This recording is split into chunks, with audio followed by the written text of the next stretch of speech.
il s'agirait de lui demander comment... Alors, mais moi, en même temps, je pensais à Albert. Et qu'il devait être dans un état de... Et il faudra y penser. Il m'avait dit, t'inquiète pas. Bon. Et là, de se dire comment elle réagit et tout ça. Mais moi, j'ai vu cet Albert, à cet âge-là, très, très, très, très malheureux pour un enfant qui parle de ces choses-là, qui ne connaît pas, qui ne sait pas. Il sait qu'il a de l'amour, puisqu'il en a eu jusqu'à sa mort. Vous comprenez ça? Hein? Donc, qu'est-ce qu'on a décidé? Eh bien, je lui dis à Louise, eh ben, je vais l'épouser, Albert. Tu te rends compte? J'ai pas pensé aux Galavard qui venaient, qui étaient de beaux garçons, rien. J'ai dit, je peux pas laisser Albert, cet enfant, comme ça. Je vais l'épouser, moi, Albert. Et c'est ce qui s'est passé.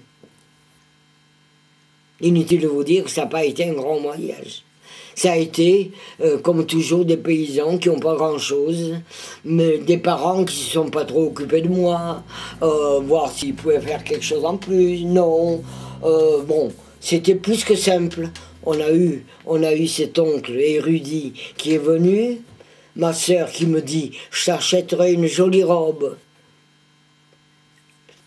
J'ai encore... Tellement je suis ému chaque fois que je pense à ça. Très ému, très ému. Enfin on se marie, comme ça. On va à la mairie, on va à l'église qui est sur la place où il y a le marché.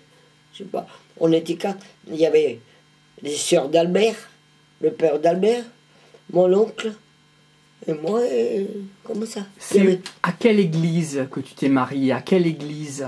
La Madeleine. La Madeleine. Ça faisait partie de où on habitait. À Aix-en-Provence? Ah oui. Ah oui. Moi, je suis né à Saint-Canin. Voilà. Donc, qu'est-ce qu'on fait? Et moi, j'étais quelqu'un dans la vie, mais c'est drôle parce que de raconter une chose comme ça, mais j'avais une nièce d'ailleurs qui venait de Marseille, qui avait perdu sa mère, une de mes sœurs d'ailleurs, et qui n'aimait pas la campagne. J'ajoute ça parce que ça fait partie de moi. Elle n'aimait pas la campagne, alors quand elle venait pour quelques jours chez ma sœur à la campagne de Marseille, elle faisait que pleurnicher, tout ça. Alors je lui dis, pourquoi tu pleures là, tu es là chez tante, tu es bien, nous sommes tous là pour te recevoir. Et tu pleures de quoi? Marseille? Oui, enfin, elle se mettait à chialer. Ah ben je dis alors là, ça veut dire. Et alors moi, à ce moment-là, j'étais encore jeune, alors à cette époque, je reviens avant comme ça. C'est pour expliquer comment j'étais après, hein. Voilà, j'explique peut-être mal, mais vous finirez par me comprendre. Oui. Alors, cette nièce en question, je dis à ma sœur, le soir qu'elle arrive, je ne veux pas coucher avec Mireille. Alors ma sœur dit, mais pourquoi? Je lui dis, parce qu'elle n'aime pas la campagne. Et elle fait que pleurnicher, on lui offre des choses, de tout à manger, c'est très joli la campagne et tout. Parce qu'elle n'aime pas la campagne, je ne veux pas coucher avec Mireille. Et j'en reviens parce que, pour expliquer quand je me suis mariée. Et moi, j'étais quelqu'un que le contact me gênait un peu. Je voulais pas. Alors moi, j'ai tiré ma paillasse un soir, j'ai couché par terre, je lui ai donné le lit. Bon, on en finit avec ça. Hein, on en finit avec ça. C'est pour revenir après, quand on se me suis marié. Donc, c'était pas loin, il n'y avait qu'à traverser le chemin après. Et on va chez le père Jean-Marie, le père d'Albert, et où il y avait ses 3 enfants, Albert et ses 2 sœurs. Alors, mon imagination n'avait pas envisagé quasiment que le mariage, ce jour-là, c'était le mariage. Bien sûr qu'Albert, il était jeune, beau, merveilleux. Vous l'avez vu, cet Albert, il est merveilleux. Et c'est pas ça. Donc, la chose se passe comme ça. Mais, surtout pas, rester couché dans le lit, que pas plus large que ça des Alpes, là, avec quelqu'un que j'avais pas l'habitude de... Vous comprenez? Alors, c'est cette histoire qui arrive que le contact... D'ailleurs, c'est presque toujours, hein, depuis... C'était comme ça. Mais enfin, merveilleux. Et on va nulle part, là. D'ailleurs, on était allé, je crois, à Ménherbe, par là, voir des cousins ou je sais pas quoi. Voilà la noce. Vous m'avez compris. Alors, un jour, nous y voilà. Un jour, mon beau-père me dit, est-ce qu'Albert est là? J'ai dit oui, il arrache les céleris ou je sais pas quoi, dans le jardin. Il a dit voilà, parce que j'ai eu une cliente.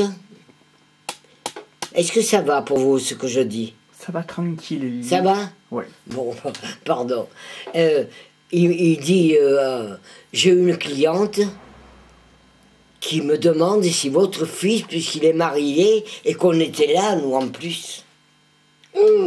J'étais malheureuse, moi, parce que j'étais quand même libre, toujours, moi. À un endroit comme à un autre, j'étais toujours libre. Hein? Voilà. Alors me sentir là, avec le père Jean-Marie, avec les sœurs, avec... Ben, enfin bon. Alors il dit, voilà, ma cliente aimerait que si ton fils, Albert, il va falloir qu'il travaille aussi, en plus de ce que moi je fais du marché et tout ça. Il y a bien ma sœur à côté, mais enfin quoi, on ne voulait pas non plus être... Et qui aurait besoin d'un, pas un paysan, mais quelqu'un qui lui fasse des légumes, etc., etc. Un jardinier. Et une femme de chambre. Et moi, je savais que je pouvais être une femme de chambre, je pouvais être n'importe quoi, même un gendarme s'il fallait. non, mais moi je ris là, mais c'est vrai. C'est vrai. Alors, on arrive là-bas, monsieur Jean-Marie le père trouve, parce que lui, il allait au marché, mais avec une carriole de presque rien. Hein. À cette époque, il n'avait même pas encore de cheval, je ne sais plus comment il allait au marché. Après, mon beau-frère avait prêté un cheval, tout ça. Bon. Et alors, on arrive là-bas au Prignon. Ça s'appelle le Prignon. Ça existe encore d'ailleurs. Et nous voilà arrivés, Albert et moi. Alors, il y a une dame qui arrive, et moi, j'ai dit ça, c'est pas la patronne. Et c'était la cuisinière. C'était la cuisinière qui arrive, qui nous reçoit. Et moi, j'ai tout de suite dit, mais madame, enfin, avec réflexion comme ça, en voulant penser, elle n'est pas là ou... Hein? Bon. Alors elle me dit, elle n'est pas arrivée avec la cuisinière, la dame, vous comprenez? Une chose après l'autre. Bon. Non, mais je critique rien, là. Je critique pas ceux qui ont de l'argent, ni des... Au contraire, ça fait gagner de l'argent à des personnes, tout ça. Mais c'était la façon, déjà, que la cuisinière... elle n'était pas loin derrière, mais elle n'est pas arrivée. Elle est arrivée après. Parce que moi, j'ai fait comme ça. Mais madame... Alors la cuisinière m'a regardé, mais elle m'a dit, elle est là. Comprenez? Elle s'est dit, oh là là, si déjà cette personne s'énerve, qu'est-ce que ça va faire? Et elles s'approchent toutes les deux.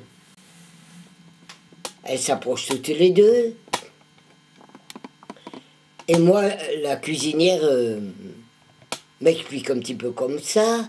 Bon, c'est pour femme de chambre, etc., etc. Donc la patronne arrive, madame arrive, et elle me regarde d'abord d'un œil, je ne sais pas comment, mais un peu torve, un peu drôlé. Enfin, il y avait une telle différence, vous comprenez? de personnages. Alors je lui dis madame, comme ça voulait tout dire, hein. Bonjour, tout ça, madame. Et j'avais dit déjà en vitesse à la cuisinière, à le moment que juste qu'elle arrive, hein, je lui dis mais peut-être y aurait-il quelque chose autre. Alors là je le dis, quand la dame me dit voilà nous avons besoin d'une femme de chambre, elle est partie, ou elle est, je ne sais où, j'en sais rien, elle a dû me le dire, je ne me rappelle plus, je me souviens plus, et elle me dit, mais alors je la laisse parler, et je lui dis, mais madame, n'auriez-vous pas un autre emploi Déjà, j'avais le toupet que ce soit moi qui demande quelque chose, mais il fallait que je fasse ça. Parce qu'elle s'adresse à la cuisinière et elle lui dit, mais vous voyez pas, non, parce que j'ai besoin surtout d'une femme de chambre. Alors la cuisinière m'a compris un petit peu. Elle dit à madame, mais madame, la lessive. Alors la dame dit, mais vous savez, c'est spécial. Nous faisons la lessive à la cendre. Oh, je lui dis, mais madame, je connais ça par cœur. J'ai une tante qui est à Aiguille, là, c'est pas très loin, et je connais tout ça parce que j'ai toujours assisté à ces lessives. Si vous me donnez cet emploi, je peux le faire. Et c'est comme ça que, voyant que peut-être la dame a dit, pourvu qu'elle n'insiste pas, oui, mais pourquoi pas, là, si la lessive lui convient, etc., etc., bon. Et chacun fait son travail très bien. Albert, n'en parlons pas. Tout était rangé dans les... C'était merveilleux comment il apportait ça. Lui qui n'avait rien appris, ni des couleurs, ni de ceci, ni de cela, il rangeait ça. Les poireaux verts, les petits trucs rouges, les machins. C'était rangé, merveilleux, merveilleux. Donc on fait ça, et moi je fais des lessives, comme j'ai toujours vu faire. Et il y avait à peu près une trentaine de draps dans le cuvier. 30, 32, 30... des draps, alors, épais comme ça, là. Puis, voilà. Alors, mais ça, c'est quand même la cuisinière qui préparait tout dans le cuvier. C'était pas moi. Et moi, je leur disais, ne vous occupez pas d'autre chose. Moi, c'est moi qui mets la cendre, l'épaisseur qu'il faut et tout. Ce sera fait. Madame, ce sera fait, ta. Et en effet, ça a été fait très bien, chacun de notre côté. Et elle disait toujours à la femme de chambre, à la cuisinière, parce qu'elle n'avait plus de femme de chambre, c'est formidable. Julienne, car je m'appelle Julienne, c'est pas Lily. C'est trop facile, Lily. C'est trop merveilleux. Alors Julienne, formidable, elle fait des draps très blonds. C'est très bien, très bien. Jusqu'au jour tragique de l'orage, un orage. Mais ça faisait déjà presque un an, hein, que nous avons tout fait comme il faut. Et puis on n'allait pas se mêler de savoir de rien. Alors surtout pas. Et ça c'était Ni un ni l'autre. À Aix-en-Provence. Oui. Ah ben ils étaient peut-être à 4 km d'Aix, mais ils venaient passer des vacances au Prignon. Ou dans la semaine, ils étaient 3 jours à Aix, si vous voulez. Et 5 jours là, ou 8 jours, ou un mois, mais à côté d'Aix. D'accord, c'était un lieu de vigile. Côté d'Aix. D'accord. Et il y avait un chauffeur. D'accord. D'accord. Bon, nous, tout ça, c'est comme ça. Toi, tu es là pour ça, tu n'es pas là pour autre chose. Hein? Jusqu'au jour, il y a l'orage. Mais un orage abominable. Albert était parti pour préparer toutes ces choses, bien ramasser les légumes, bien les placer, tout ça. Moi, normalement, tout était... Ça, c'était pas question de moi, là. Et Albert arrive avec son... Son panier. Et l'infirmière, la... La cuisinière. Vous voyez, des moments, je suis un peu fatigué. La cuisinière vient au devant et elle venait pour voir, vérifier, apporter ce qu'elle avait.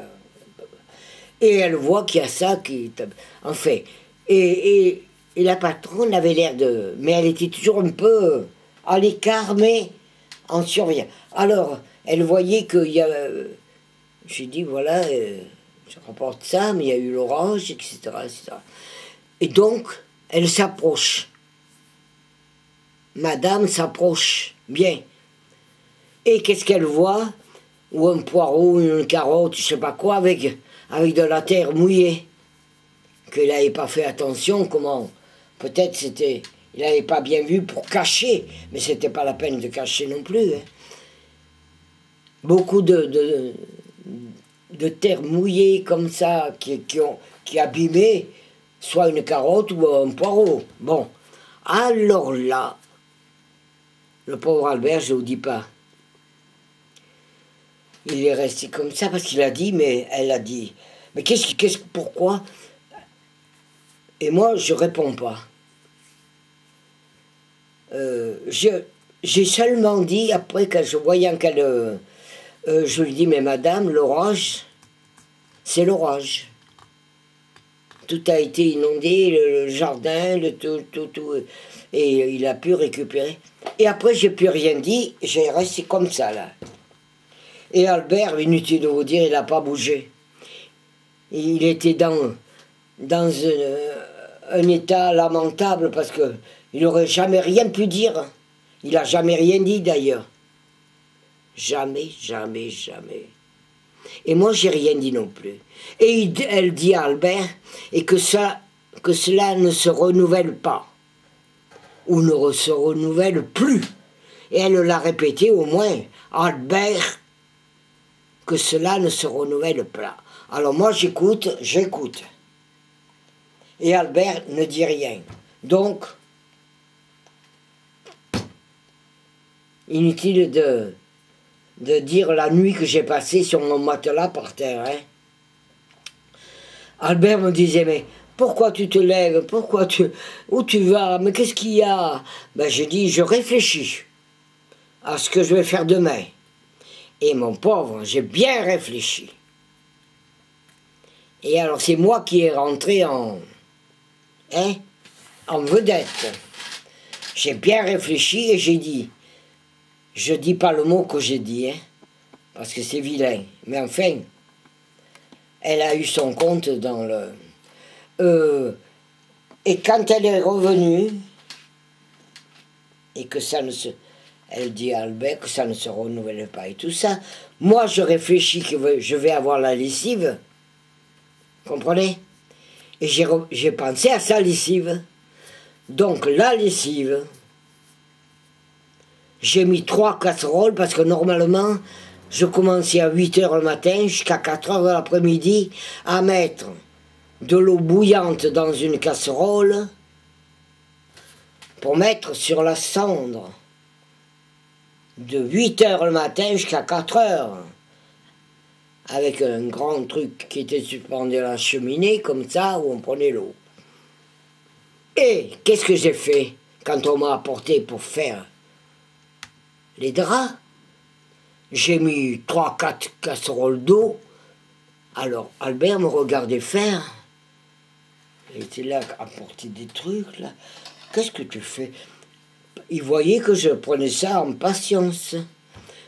Et ben, je lui dis, ben, tu vois, je ne fais pas grand-chose aujourd'hui. Mais il ne m'interrogeait pas. Il n'essayait pas de me dire, tu fais des bêtises ou quelque chose. Non, rien. Rien, mais j'ai mis quelques casseroles d'eau bouillante pour bien humecter la cendre. Donc, ça n'a pas pénétré dans les draps. Et alors là, quand on est revenu chercher les draps, la lessive, n'est-ce pas? et qu'elles ont défait les draps là-bas, ensemble, la cuisinière et madame, eh bien les draps sont sortis comme ils étaient rentrés. D'accord? Ah. Alors là, je me suis dit, ça va être ton tour, mais mon tour, elle va le payer. C'est pourquoi j'ai dit ça, que c'est pas de mon genre, ça. Pas du tout. De dire, on va payer ça et ça. Non. Mais là, je me suis bien préparé pour. Hein? Bien, bien, bien. Et elle vient, bien entendu, toujours accompagnée de la cuisinière. On ne sait pas pourquoi cette femme traînait aussi à ces machins. Bon, et elle m'attaque. Qu'est-ce qui s'est passé, Julienne? Et alors je la regarde, je lui dis, Madame, une interrogation, quoi. Je voulais dire, qu'est-ce qui se passe? Madame, les draps, normalement impeccables. Ben, je lui dis, mais ma foi, qu'est-ce qui se passe? Hein, idiote? Ouais, tiens. Eh ben, on en a sorti un, et tous les draps, il n'y en a eu aucun qui était... Ils étaient comme ils étaient quand on les a mis dedans. C'était pas des draps sales, parce que eux, ils changeaient ça. Mais enfin, c'était pas des draps qui avaient eu la lessive. Alors là, c'est moi. Elle s'est régalée, là. Mais elle ne s'est pas régalée longtemps. Et Julienne, je n'ai jamais autant entendu de ma vie, mon nom. Et Julienne, qu'est-ce qui se passe? Et moi, faisant la bête, ma foi, qu'est-ce qui se passe? Je sais pas. Et elle recommence comme à l'Albert, et que ça ne se renouvelle pas. N'est-ce pas, Julienne? Que ça ne se renouvelle pas. Ah, Madame, ça ne se renouvellera pas, parce que nous vous donnons les 15 jours que nous avons droit à donner notre démission, et nous partons. Alors donc, ça ne se renouvellera pas. Elle en a eu